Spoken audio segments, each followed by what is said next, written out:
Hey, what's up? Matt White here. Time to go through that Mississippi State LSU game film, and if you're an offensive person, you might have felt like it was an ugly game, but the truth is, it's a defensive gym. Both defenses played really well. You know, both quarterbacks turned it over, just one more than the other, so LSU's defense had the edge, and LSU took advantage of their one opportunity on the goal line, whereas Mississippi State had to settle for a field goal. Let's take a look. Early interception set LSU up, running some crossing routes on third down or bringing the second man on the three-receiver side. Doesn't see the football, and it's picked off. Big return. And don't get it for a touchdown because quarterback runs over there and gets him out of bounds. So go back, take a look at a couple things that are happening right here. First of all, LSU is going to bring two in the middle, just like this, and vacate the middle of the field and drop that in-man on the line of scrimmage out of there. So kind of like zone blitz here on third down. So when that happens, that means only 5 men are rushing, or potentially would come, only 5, and they're in that circle. You can see those, so you have enough to pick them up. But if you look, then late, the other defensive end is dropping into a zone coverage, so that means only 4 men are rushing versus 5 linemen and a 6, so it's 6-on-4 protection. So one of the bigger issues here is a free rusher to the quarterback to force this hurried throw when you've got plenty to block. So you have a guard who is confused or missing and a back who is confused or missing on one rusher. Now he's got to throw it early. And the receiver's trying to avoid the referee because of where his route is taking him. And we'll look at that from an end zone view. So again, protection on 3rd and 10, you had 4 down linemen, and 2 of those are going to come. And that's the 2 guys with their hands down. The other 2 are dropping in zone, and they're still only bringing 4. So it's basically 2 ends replacing 2 linebackers in zone coverage. It's a good design by Dave Aranda, and it gets done what they wanted it to get done. And that is it clears up a linebacker to the back. So 2 on 1 here and 2 on 1 on both edges. Both tackles are getting help. The center is singled up on one linebacker, and that just leaves here for the back to pick up in protection. And he's just a little late getting there, and it's right in the quarterback's face and going to force this early throw. If he's not looking and if he's standing in there not about to get hit, he may have the crosser, number 1, open for a first down. But the ball has already had to come out long before a receiver there is already looking for it. And now the shallow cross is running into a zone defender on the other side, and that's where his eyes are. When both linebackers came, receivers thinking that middle is going to be wide open, I can run across, and they've hit that some this year. But this is game plan, good study. They've dropped the end in what's going to be that crosser throwing lane. And so the receiver is looking through an official and through a defender where he's supposed to go. And instead of stopping, he's looking. The ball's early. He never sees it. State's going to pull the left guard around, fake a pass with the quarterback right here, and get a big run right behind it. Quarterback Nick Fitzgerald can really fly. If you go back and look at how this play was designed, it's very interesting. First of all, it looks like run initially because you've got that pulling guard coming around to the right side. So there's Darrell Williams. He's going to pull up in there around the tackle and look for that first linebacker who's white, number 40. But look at the quarterback. Even though it looks like design run, he's now jumped into that passing posture and looks at this receiver to the side where the corner fell down. And what's happening off screen is the safety is running over to cover that receiver on the edge because of this action by the quarterback. Also, the linebacker took a step back, and it made it that much easier for the pulling guard to get up on him. Now the hole is created. You've blocked down everywhere else, pulled the guard in there, and now you got a power with the QB off of a little RPO look. So now if he outruns those guys, safety's out of position because he ran over. And let's see that speed. He does not look to me right there like a guy who is inhibited by an injury in any way. Now you get a look at that safety going over to cover on the pass. Now he's running over to cover. The linebacker holds up, and the pulling guard's going to get him. And now there's your lane to run. And again, that's a future NFL safety running him down, catching him by a shoe. But then they stall down here on the goal line, trying to power it up in there with a QB. Right defensive tackle makes the play. And the one thing to point out here kind of clogging it up. Nobody really respecting the pass. And right tackle Reese is going to hit that defensive tackle with his hand down and then get up on the linebacker. He turns that end loose or the tackle loose. That's him right there. Turns him loose just in time to hit the quarterback as he's kind of getting to the original line of scrimmage. LSU got the stop on third down thanks to that safety again, Delpit, number 9. Pulling tackle, can't get there in time. He's going to dive underneath and make the play. On the other side, State going to get a stop, bringing 6 on third down versus a 4-receiver look that included a tight end. Tight end stayed in to protect, so did the back. They're still able to rush the throw just a little. That's obviously one that he ought to catch without bobbling it and make a first down. But you see the design, motion from 3 receivers to 2x2. Motion man's going to clear and then get back to the inside with that man lined up on the hash and get him open because State's going to bring 6, 4 down linemen and 2 linebackers, and State kind of jumps into man-to-man. Now, what hurries him? Again, it's catchable, but not a great throw, and it's hurried a little bit by Montez Sweat, who stands up the tackle, gets underneath, and starts to pinch a little bit. Forces him to step up a little earlier there than I think he wanted to. And even the twist in the middle with Simmons is kind of getting on him a little bit. You got a pocket, but it's a tight one. But still not a bad throw. It's on his back hip. It's not out in front, but still very catchable. That should be a first down if he doesn't bobble it.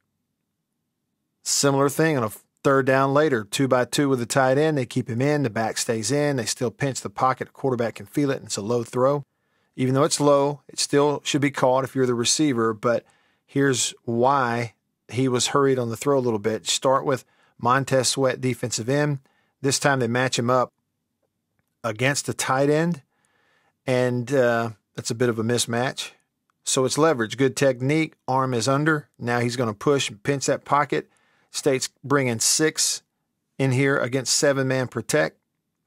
But because of the outside pass rush, and again, it's closing on him. You look how far away he is at the time he's setting up with people on him from where they snap the ball. So it forces him to kind of rush the throw just a little. Ball's coming out. He's wide open. And again, catchable but low. Here's another interception. It was on 3rd and 4. They have nickel in the game, and Delpit's playing that nickel back underneath, jumps the hitch, intercepts it. And 2 things about that. If you focus only on him and he gets the hitch route right here on the hash, he never looks at the receiver. So on the snap, he's dropping into a zone, but his eyes are on the quarterback the whole way. He never even really looks at the route. And so it's that much easier to kind of jump the route, and they've studied it well. And the other thing to take a look at is at the point that the ball is thrown here to the hitch on the hash. If that safety or any defender or zone defender sits on it, naturally the receiver's got to work outside and the throw's got to be there away from him. Up top, they ran an out route with the tight end. It's covered. They ran a skinny post that's kind of it's basically covered because there's a safety just sitting right back here on it. It really never threatens him. They didn't run it vertical. You're covered here on a deeper hitch on the outside, and you're covered here. 4 guys out in the route and nowhere to throw the ball on 3rd and 4. It's all covered up. Here's State's defense forcing a turnover. Cam Dantzler, the corner, matched up one-on-one. Their splits are inside the numbers. Try to go back shoulder. He jumps all over it. Now I want you to watch, keep your eyes up here to the first defender that comes and meets Dantzler after a tough decision to try to bring it out, and it gets you stopped at the 1 on what could have been a touchback. Jeffrey Simmons, defensive nose tackle leader, comes over. Great play, but tells him he's got to be smarter than that, stay in the end zone. Both defenses were winning a lot on 3rd down, getting off the field. And that LSU defense just continued to pressure, do a good job against the run game and line of scrimmage as the game wore on, and State was forced to put the ball down the field a little more than it wanted to. And, of course, the struggles in the pass game just continued for Nick Fitzgerald. Whereas State's defense, on the other hand, it gave up some yards, some bend, don't break, gave up a couple of field goals there in the second half. Here on 2nd and 8, State's going to bring the safety, Jonathan Abram, off the hash and jumps the running back again on the quarterback. It's a heck of a play. On the formation, there were 3 receivers, including this tight end, to the wide side of the field. And when he comes, it means somebody's going to be open if you don't cover it. So they drop a linebacker and run the safety over to cover where he's vacating. But just watch the physical job here to jump the running back, hang on to the QB, get him to the ground somehow. Just a heck of a play by a guy who's going to play in the NFL. Here's the play that's been talked about a lot where a guy gets lost in the coverage out in the flat and winds up uncovered. That's Dedrick Thomas, number 2. And the ball gets batted away on 2nd and 5. If you go back and look, you could see it. I could see it in the radio booth where that's Dedrick Thomas. They left him alone, and there was nobody up here in the coverage. So he's going to at least make a first down if you flip it out there to him. When you take a look at what happened on the route, back here is the defender who initially lined up here just off the edge of the defense as if he's going to be a flat defender. And on the snap, he turned and ran with Osiris Mitchell, who's running that comeback route up the middle. So it's kind of like a removed flat curl concept, and quarterback never gets to this. And I think it's partly because of not trusting that protection. So you could see if you could get it to him, you're going to make a first down and then some, maybe more. There's one thing, though, to go back and look, and that is what's happening in front of the quarterback. It's not an excuse, but it's just a fact of what's happening. You got a defensive tackle battling the left tackle right here in his face, and on play action, initially the receiver hits it in man on the line of scrimmage, and now he's going to release. And they fake that run look to bring the tight end over and block the end man. So now he's going to set up and read downfield. So, okay, you miss the read. You don't necessarily see that you're going to have a guy in the flat and they've left it uncovered. But once he steps up away from the end man on the line of scrimmage, now everything's about to speed up for him because the defensive tackle has been let inside. And he sees it. It's right in his face. He knows he's going to get popped.